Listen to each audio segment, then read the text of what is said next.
Multi-generational trauma is, of course, is something that African Americans experience profoundly. It's not exclusive to African Americans. Native Americans, I must say, and giving recognition to my brothers and sisters who are in the Native American community or the First Nations community, also have experienced multi-generational trauma.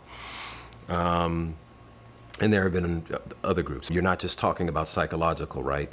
First beginning with physical, right? The actual removal of yourself from your country of origin, from your culture of origin, from your language. We're also talking about, and we're not talking about the generational beatings, the physical beatings. We're also talking about spiritual trauma, psychological trauma, sustained trauma through generations.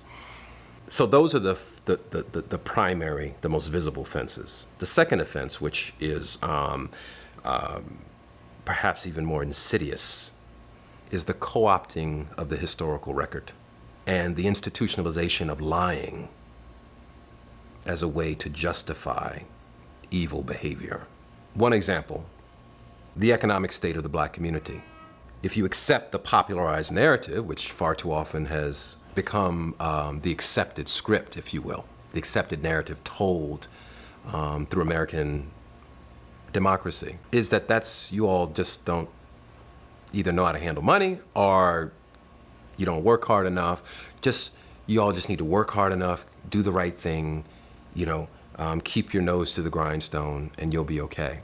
It's incredibly demoralizing when you know the history that narrative has been consciously, deliberately, and systematically rolled into the mythology of America. In essence, you ignore the history, the suffering, the injustice, which is a second kind of offense that perpetuates the pain, that postpones the healing, or elongates the process of healing. And I really believe, as a Baha'i, and I'm so grateful that Baha'u'llah says this, that truthfulness is the foundation of all human virtues. One of the first things we have to do in the establishment of the oneness of mankind is to wrestle with the truth. My mother, she worked as a secretary in New York City to support us back in the 80s. Something you probably can't do now. But I just remember her struggling to put food on the table. I remember seeing her writing as a small child.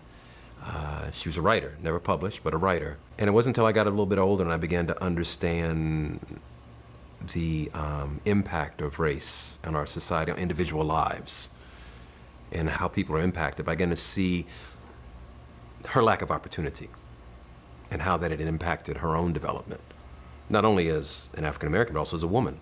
She had the twin burden of being Black and also being a woman.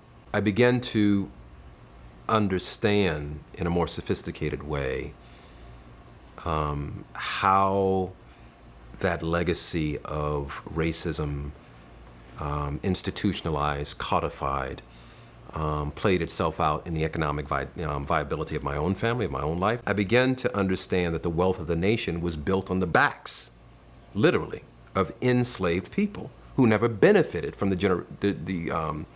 from the genesis of that monetary value, of those monies, and then were blamed, right, for the poverty that existed in their communities, for the desperation that existed in their communities. I'm buoyed by the teachings of Baha'u'llah, and as long as I stay focused on that, I'm never without hope.